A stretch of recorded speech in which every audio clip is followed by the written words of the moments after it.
Welcome to Garden of Life Online News with your anchor, Hadassah Emunah, and co-anchor, Ishayahu Sio. Welcome to this edition of the Parshat Weekly News. This week's Torah portion is Noach, which means Noah, which means rest. It can be found in Genesis 6:9 to Genesis 11:32. In this week's Torah portion, we see that God instructs Noah, the only righteous man in a world consumed with violence and corruption, to build a large wooden tiva, which means ark, coated within and without with pitch. Pitch, in case you didn't know, is a sealant for the ark. A great deluge, says God, will wipe out all life from the face of the earth, but the ark will float upon the water, sheltering Noah and his family and 2 members, male and female, of each of the animal species. Can you speak in layman's terms? I mean, deluge? Layman's? What is that? I don't know.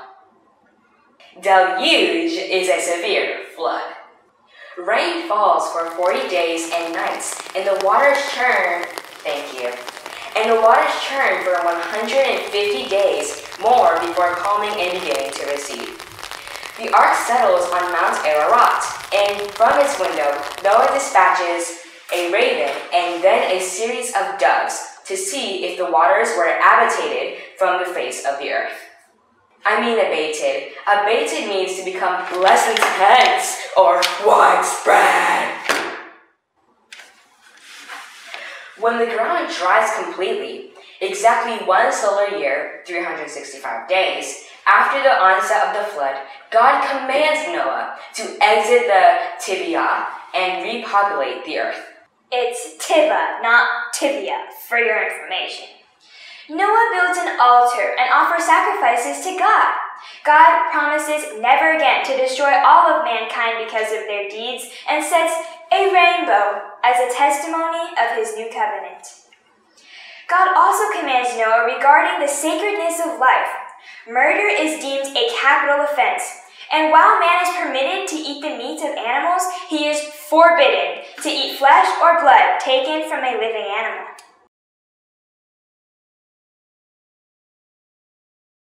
Where was I? I'm sorry.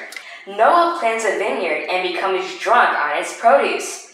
2 of Noah's sons, Shem and Japheth, are blessed for covering up their father's nakedness, while his 3rd son, Ham, is punished for taking advantage of his debasement.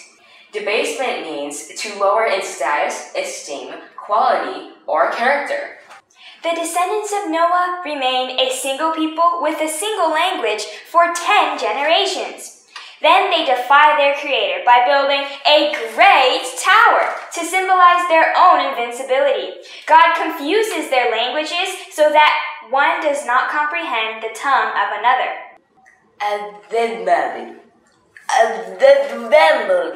What?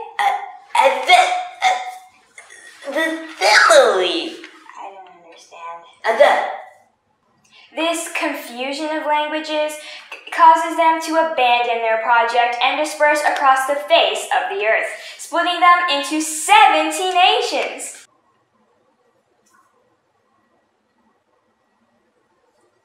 "70 nations? Wow, it's mind-boggling, I'm sorry.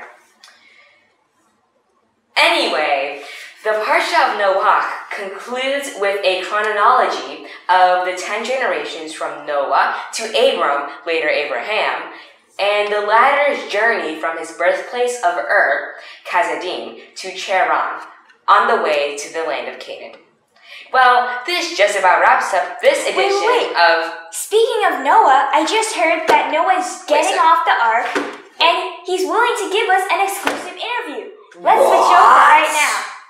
Yes, let's do that. You get ready. Oh my gosh, do I look okay? Yes, you do. Oh, okay, thank you. So Noah, tell us your story.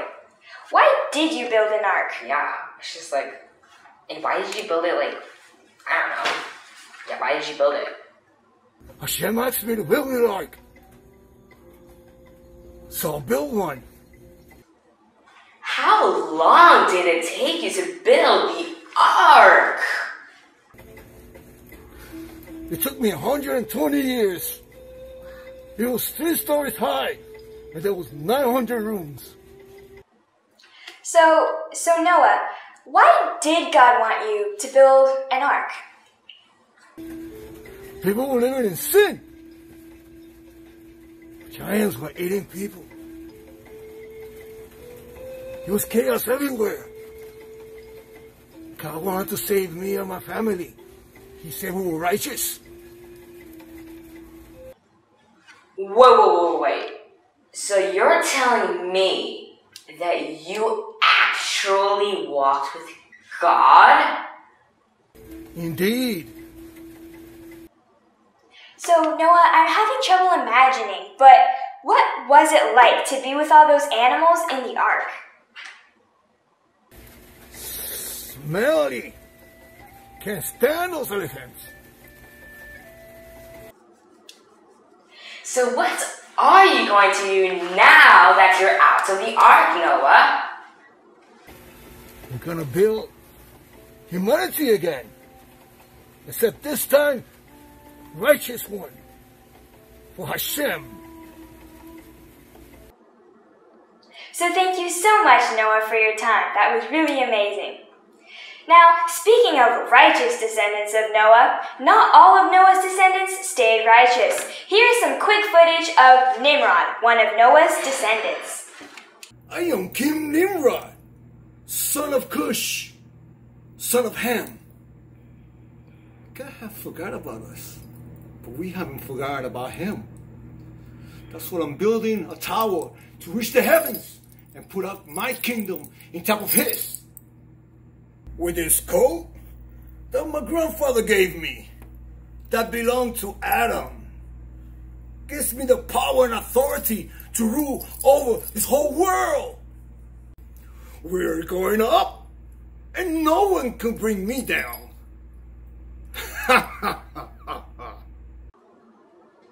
So wow, Nimrod, what a character, am I right? Yeah. Well, that just about wraps up this edition of the Garden of Life Online Weekly News. This is Hadassah Emunah And Ishayahu Sion. reporting live from Jerusalem, Israel. Shabbat Shalom.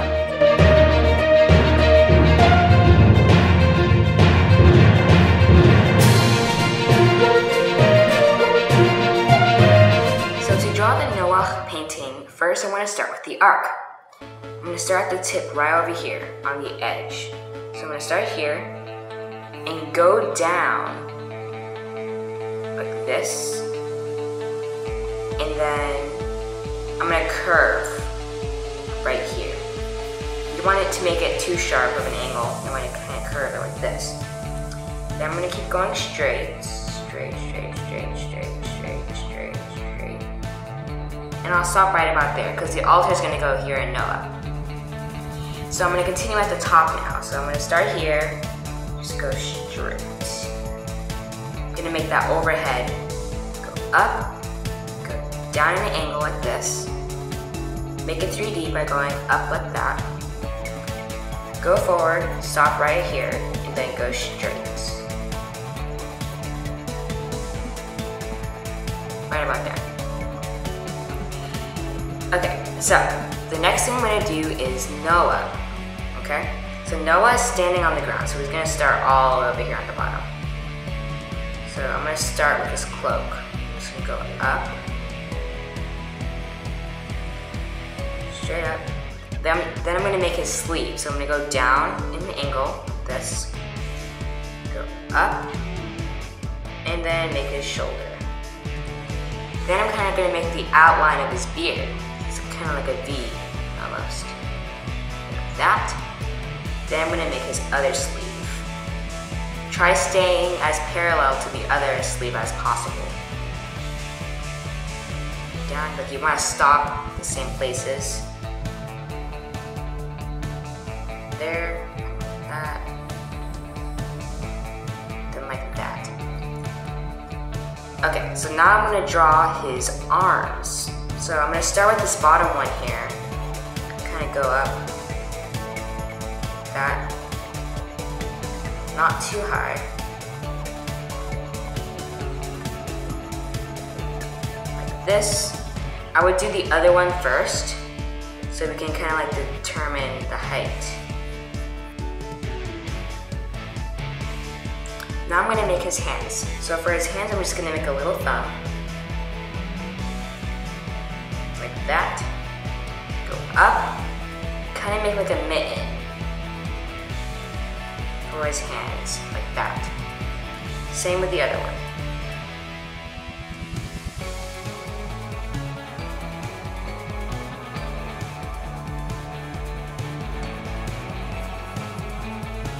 Like that. Then the next thing I'm going to do is finish his face. So I'm just going to kind of curve like this for his beard.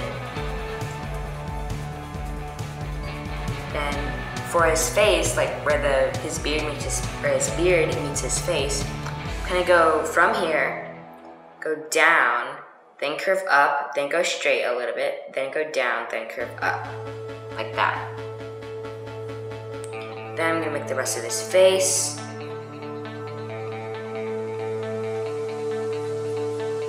Now he's wearing this hat thing, so I'm going to start at his shoulder, right here, go up.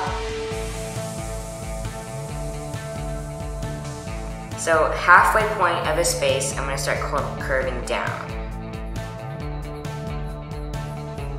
Like that. Then you can make his eyebrows. Whatever you want to do. Make his mouth. Now I'm going to make his inner garment. I'm going to start from here and go straight down.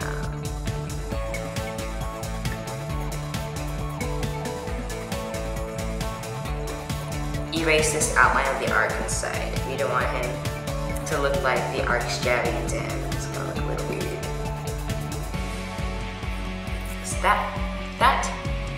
Then I'm going to make his belt. That. Okay, so now that I have Noah done, we need to finish the rainbow and the fire. So I'm going to start with the rainbow first. So the rainbow starts like right about here. So I'm going to start here and make a curve line. And we want the curve line to end the same level where we start. If you understand what I'm trying to say.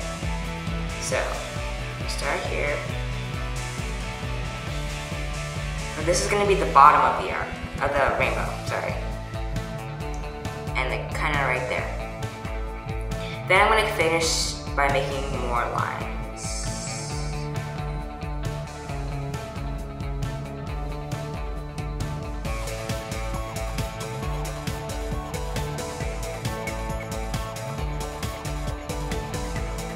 Now it's okay if your rainbow kind of goes outside of the paper. You can just try like pretend like you're continuing the outline and come back in on the other side. Like that.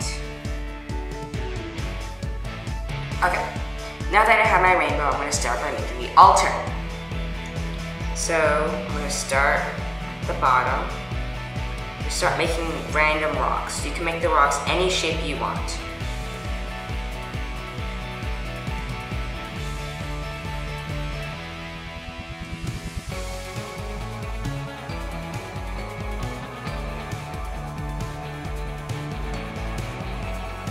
Okay, now I'm going to make the wood. Now for the wood, I'm just going to make the outline on the outside of the wood. That's all I'm going to do. So I'm going to start by going out from here, like a stick, maybe go up more, like a stick's verging out more. You can just make your lines for your sticks. Now when you're done, you're going to go to the center, not all the way, then go back up and do the same thing. Then connect right back there. Then I'm going to make a little outline of the fire. Just a little outline of the fire. Like that. And maybe make the outline of the smoke too. Into the rainbow if you would like.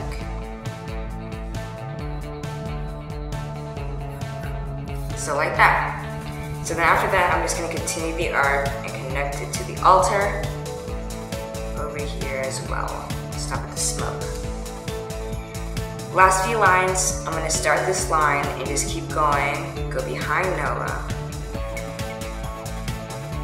Like that. Then we're going to make the door. The door is kind of like hidden behind Noah a little bit. So I'm going to start from Noah. Just go out like that. Then just go down. Just down, maybe like stop there. Then we're going to go in an angle as if like the ramp was there. Then erase the back. There. Maybe I'll make a little frame for it.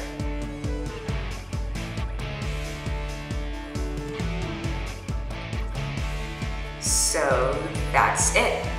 Wait, one more thing, sorry. I'm just gonna make the grass outline over here. This side. There. Now we're done. So that is how you draw the Parashat Noach drawing. So now I'm going to teach you how to paint the Noach painting, which again, Noach means Noah. So here we can see, here's Noah, here's the ark behind him that we're going to paint, the rainbow that symbolizes the covenant, and his sacrifice that he's doing here. So we're going to start off with the grassy area here, and I'm just going to be using my green. Here's a quick look at my palette so you can see the colors I'll be using. A lighter brown, a darker brown for the ark, white and black, red, orange, yellow, green, blue, a darker blue and a lighter blue, and a darker green as well, a light and a dark purple, and 2 types of gray. I'll be using these brushes mainly, my number 2 angle brush, my number 8 angle brush, and my number 2 points brush. So let's get started. I'm going to be beginning with the grass, and we'll also be reading to you what this painting means. So, in the time of Noah, the people of the world became crazy and they started to look for God in everything and everywhere. They looked for God in people. They looked for God in plants. They looked for God in the sun. They looked for God in the moon. They looked for God in the stars. They looked for God into themselves, for God, and started to worship themselves. The Creator could not contain it anymore, so he was forced to destroy the earth completely. He took notice of Noah, who was a righteous man in his generation, meaning he was the only righteous man on the earth. God decided to save the world and spare this man named Noah. The name of Noah means rest, so God decided to bring rest to the earth once again. So what is so interesting about the ark? Well, the ark became a little Garden of Eden again. Just as the gates of heaven opened up and released water, and the gates from the earth opened up and released water, the waters began to flow, and everything was just complete chaos.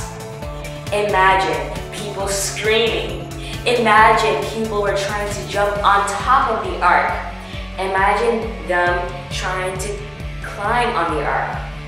They did not know what to do until they completely died. Noah and his wife and children, Shem, Ham, and Japheth, and their wives were inside the ark. The ark became a little Garden of Eden. Noah had all the seeds of the world. He had all the animals of the world, 7 pairs of kosher and clean animals and 2 pairs of unclean animals.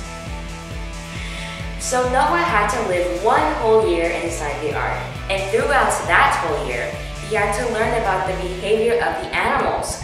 He had to learn how to feed the animals. He had to learn the different characteristics of all the animals. He had to live among them. The ark literally became a little Garden of Eden. During their time in the ark, they were forced to learn to live with one another. The same thing is true with us in the spiritual realm, as well as in the physical realm. So now that I'm done painting the grass, I'm going to be painting the ark. I'm going to start with my darker brown, or actually I'm going to start with my lighter brown, and then when that dries, I'll go over it with some lines with my darker brown. Make sure that you notice the doorway here, not to paint that yet, and also this above area over here. Be careful to watch for your sacrifice and your fire and your smoke. Now where was I? Right. Whenever God removes and completely takes something away from us and desires to renew us completely, He takes us to a hidden place. He hides us during the process of salvation, during the process of redemption. We begin to discover the behavior that we have in the flesh. For example, our animalistic behavior. The things that we say can sometimes be animalistic. The way that we act sometimes can be savage. So in a spiritual sense, the Eternal One has us on that ark while He processes everything He wants to destroy so that He can renew us completely. It's exactly the same thing. In that process, we begin to get to know ourselves and to recognize exactly what's inside of us. We then begin to analyze and nourish ourselves properly so that we can survive. When they finally came out of the ark, they saw that the earth was completely desolate. There was nothing. They were the only humans on earth. There were no other humans. Noah came out of the ark and decided to give an offering or sacrifice to God. It's kind of like in the painting, you see? Or it's not painted yet, but the altar and Noah standing next to it, and there's an offering burning, right? So the same commandment that was given to Adam and Eve to replenish the earth was given to Noah. So the earth now became a type of Garden of Eden for them. Their mission was to replenish the earth with righteousness, people with people that follow God's ways using all the knowledge that they obtained inside the ark. Remember that inside the ark, they had all the seeds of the world and all the animals of the world. They did not have the actual plants, they had the seeds. Isn't it the same with us? When God comes into our lives, removing everything that can destroy us, we have the seeds of His words just waiting to sprout so they can produce at just the right time. So in the same way that God tells Noah to replenish the earth, they took the place of Adam and Eve. However, this time around it was different than Adam. Adam had complete authority over the animals, to name the animals, and the animals would respect him. But this time around, when God told Noah to be fruitful and multiply, the world was so much different place. God restored the blessing, but only as long as man was true to his godly image, not his animalistic image.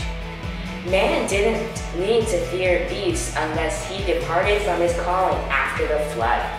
There are things inside of us that we have to put under the image of God. Therefore, God says, "Be fruitful and multiply and fill the earth." The fear of you and the dread of you shall be among every beast of the earth, and upon every bird of the heavens, and everything that moves on the earth, and all the fish of the sea. In your hands they are given. But it's different this time. Every moving thing that lives shall be good for food, just like green herbs. I have given you everything but flesh that contains the soul, and the blood you shall not eat. When Noah offered the sacrifice, the sacrifice to Hashem, the Father spoke to him and gave him the sign of the covenant. I have given between me and you every living being that is with you, to generations forever. I have set my rainbow, like in the painting. You see the rainbow? Well, it's not painted yet, but you'll see it soon. I have set my rainbow in the clouds, and it shall be a sign of the covenant between me and the earth. The rainbow reminded us that Hashem is keeping his covenant with man. God will remember not to destroy the earth, but also it reminds us that we're living in the times of Noah, and how the world is going insane because they are not living in obedience to the Lord. No one in the ark had free time. They had no time to spare. They had to feed the animals day and night. They had so many rooms in the ark, so many animals to feed day and night. They had no time for rest. It was a whole year living with those animals in the ark. Imagine the smell in the ark, the animals crying at night because of the waves. We have to remember that they went through many struggles while living in the ark. They had a whole year's food supply of food, but in reality, it's not like they were having fun. No, they had a lot of work to do within the ark. The way to say ark in Hebrew is atava. Correct me if I'm wrong, Veronica? Yeah. And flood is mabul. Some say that the ark had 900 rooms. Each floor had 300 rooms, but there was only one window. Can you imagine living with the animals and not having a bath for a whole year?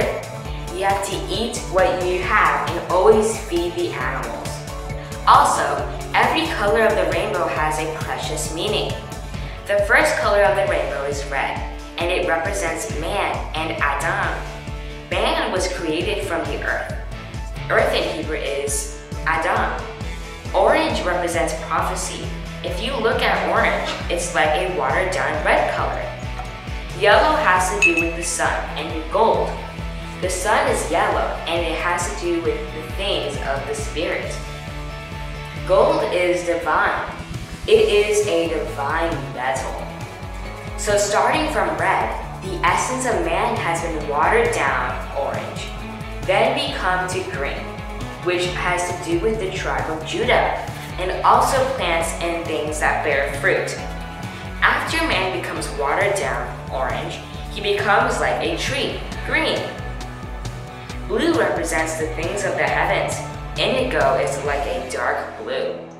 Lastly, violet, which is a mixture of red and blue. It represents royalty. It's like man. It's like man comes into royalty on earth. Altogether, man was sent to bring divinity through the fruits that he brings back to heaven, and with all the essence, he comes royalty. Now, if we look at it backwards, the royalty of man in his essence is commanded to bring glory to God in the heavens with the fruit of the divinity that he has given to us through prophecy, going back to him as one man.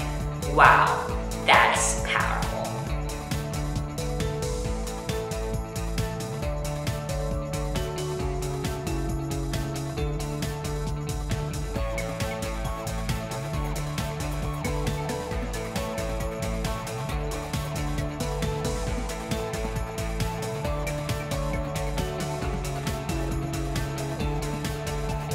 Now I'm just going to do my lines across the arc with my darker brown paint.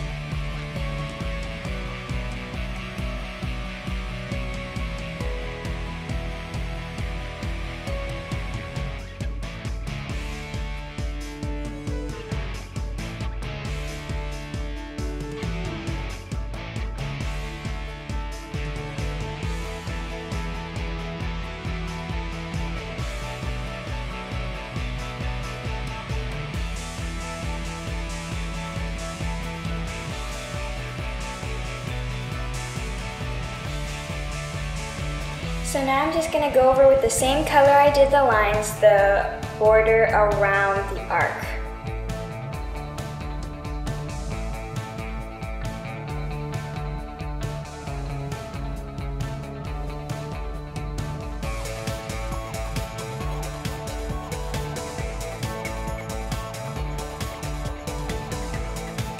Now for the inside of the doorway to the arc, I'm just going to be doing a combination of both browns that I used for the arc.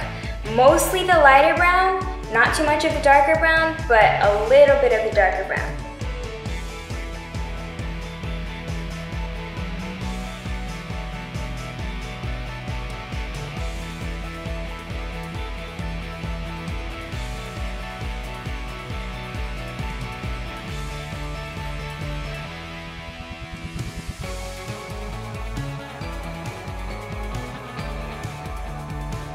going to be working on my rainbow.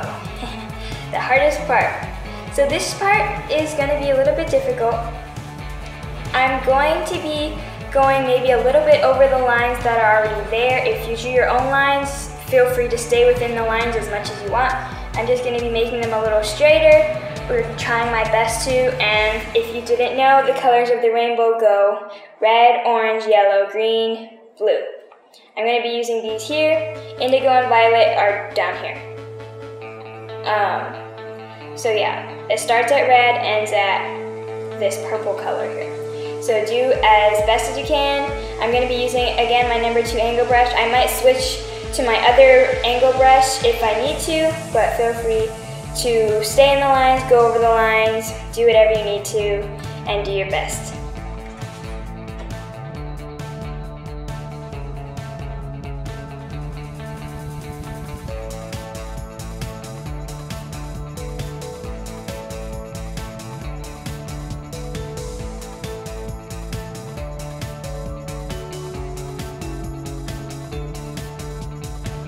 Another thing you want to try to do your best on is keeping all of your rainbow colors as the evenest, like the same thickness. So what I'm trying to do that is just use the same thickness of my angle brush, so that way it should be around the same thickness for each line.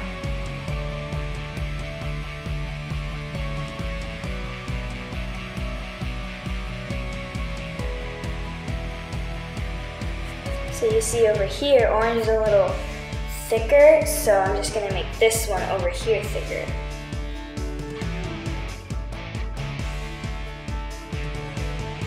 The next color is yellow, which, as was said earlier, represents gold and purity, because gold is pure.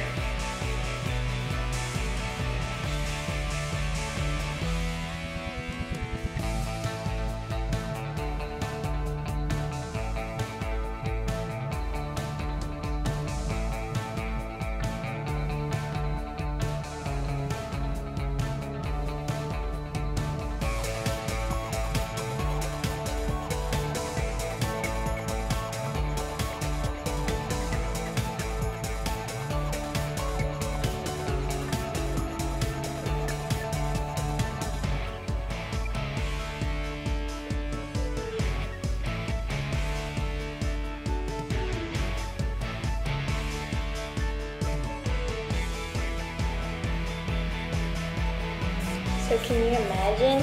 I mean, Noah's never seen a rainbow before, and all of a sudden, he's, doing his sacrifice to God, and all of a sudden, all these beautiful colors just pop up in the sky. I mean, the whole process must have been unbelievable. Think about if you've never seen rain or something, and then you see rain, and you're like, whoa, water's falling from the sky. It must have been amazing for these people, Noah, Shem, Ham, Japheth, and their wives. Even the animals.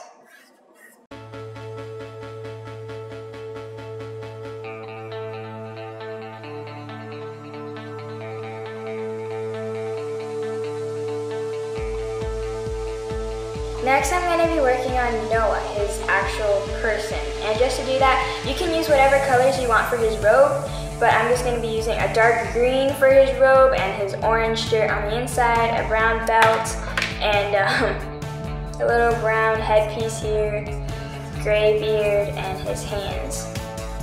So feel free to experiment a little bit on what you choose to make him.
Next, I'm going to be painting in Noah's sacrifice, and for that I'm just going to be painting the big rocks with my dark gray, outlining them with the black paint, and then for the wood here I'll just use the same brown I used for the arc lines, and then for the fire, obviously orange, red, yellow, you get the point. Fire. So yeah.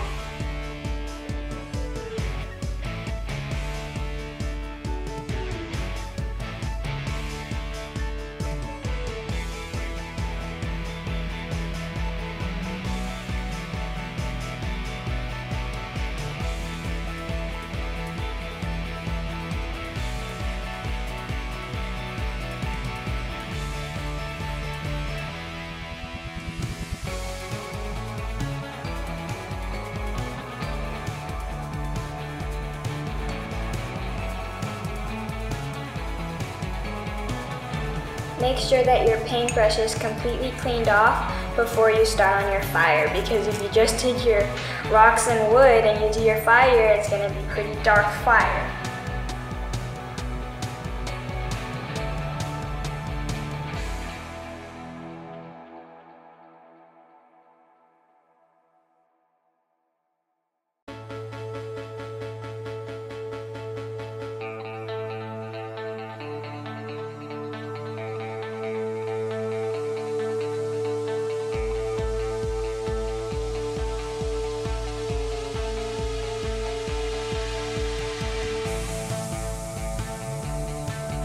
Next, I'm going to do some of my smoke from the sacrifice, and I'm just going to be using gray. You can use a darker gray or a lighter gray. I recommend a lighter gray.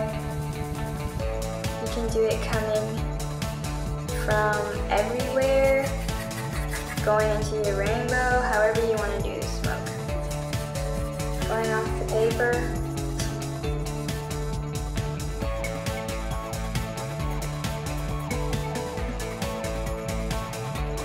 And now the rest of the painting is just basically sky. So I'm going to be using my light blue paint for the sky.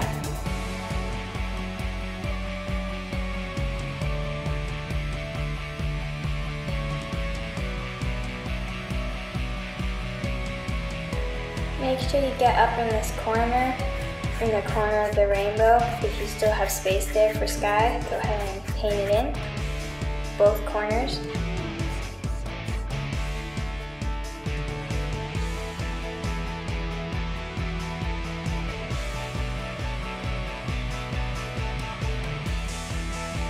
Now that's how you paint Noach, Parashat Noach. You have Noah, the ark, the rainbow symbolizing his covenant with man never to destroy man again with a flood, and his sacrifice that he was doing right when the rainbow appeared. I hope you enjoyed this painting.